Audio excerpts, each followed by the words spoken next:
So the Rokform Wireless Clear case is actually one of the biggest cases I've reviewed recently, but that's for good reason because this case is just chock full of extra features. Well, there's actually, I think, 4 extra features, but they're actually pretty good features. Most of them are kind of a result of having a ton of magnets on the back of this case. But when it comes to the magnets, in this case, Qi charging is going to be an issue, and mounting systems on cases usually result in an extra bulk, so using your iPhone is going to be a little tougher with this product. So who should get this gigantic mountable iPhone case? Basically anybody who needs to mount their iPhones on a moving vehicle.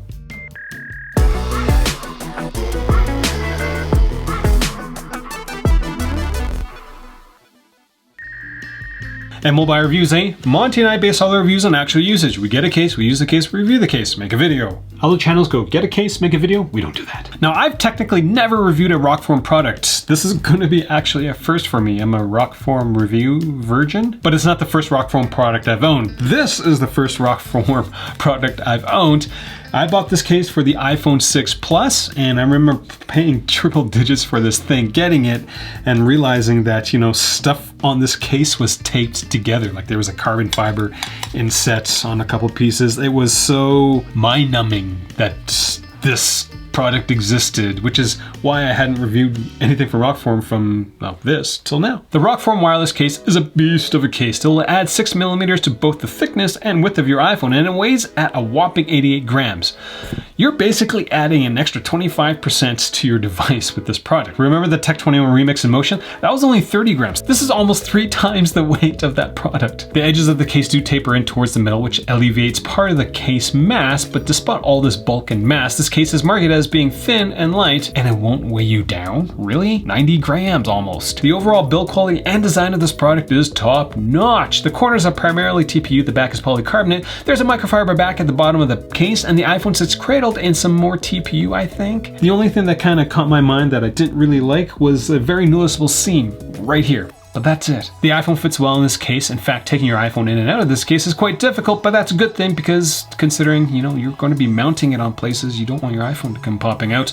The case won't slide around easily on the front and the back, and the overall texture of the case isn't bad. It's not great, but it's not bad. When it comes to iPhone access, I generally didn't have any issues other than using it with one hand. It's just a little too big for me, though there's a lot of texture on the back, so it kind of depends on how you use it, I guess. Button access is average, the port cutout is large, and the camera cutout doesn't have anything shiny, you know, for flash bounce backs. If you're planning on getting this product, use my Amazon links. Monty needs actual dog shears for me to cut his hair properly. Doing this every day for like 3 minutes is not enough. Now the case comes with Rokform's innovative patented Rock Lock Quad Tab Twist Lock mounting system, which is basically this circular thing here. In order to use this feature, you have to remove the rock plug, I think it's what it's called, and the best place to store this thing that's just now loose is your fridge. To mount the iPhone, you need to align the teeth to the mount and twist and lock. Rokform's mounting system does look mildly similar to the locking system on the Quad Lock, but is a little smaller. And no, I'm not implying they took anything from anybody else. They've got patents for this. I went and looked at them all. They're very boring. Rokform has a plethora of different mounts for a plethora of different vehicles, so pick your poison.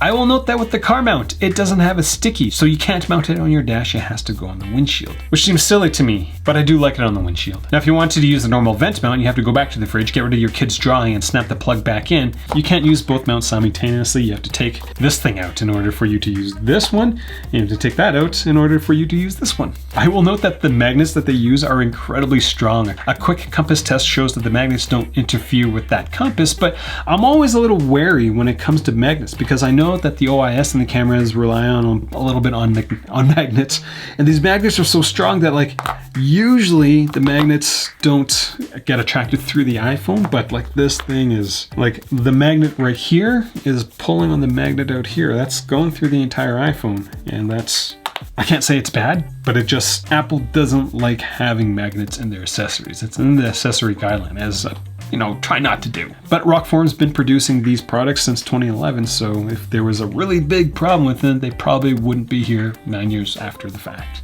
I will note that if you do have the Rokform plug in your iPhone like so, you have to take that iPhone out. Qi charging doesn't work, which may suck for some people, not for me, because Qi charging is useless. As you just saw, there is a segment magnet near the bottom of the case. I'm not quite sure what it's kind of used for, because it's way too weak to keep the iPhone Pro Max upright on a fridge or any other magnetic surface, and it's a little too low to use well with the vent mount. So I'm really not sure what this thing is there for.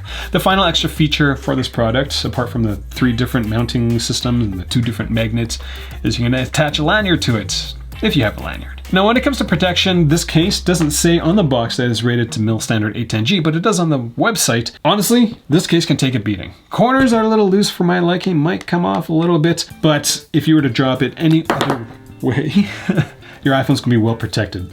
It's not very often that I see an iPhone case that sits on top of TPU inside the case, and so this thing is gonna offer a lot more protection for your device and just general tumbles, you know, when you're motorcycling and your phone goes pew! Protection for the front of the iPhone will be decent. Again, oversized corners lifts the face of the iPhone off a bit more, so when you put it on a flat surface, your iPhone isn't scratching, or screen protection not scratching the flat surface, and kind of helps with the drop. A little bit more shock absorption, but enough talking about it. Let's see how it does with an actual drop.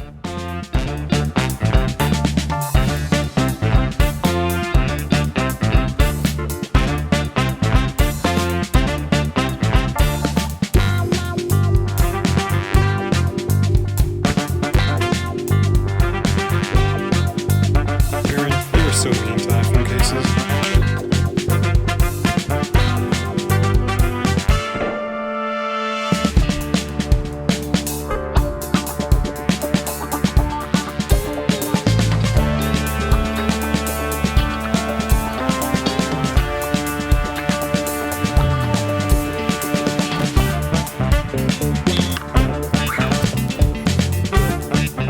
So that's all I got for this video. Questions, comments, leave them down there. I'm contemplating doing the quad lock review. I don't know. I'm inspired to do that review, we'll say, because it's quad lock. But that's just me.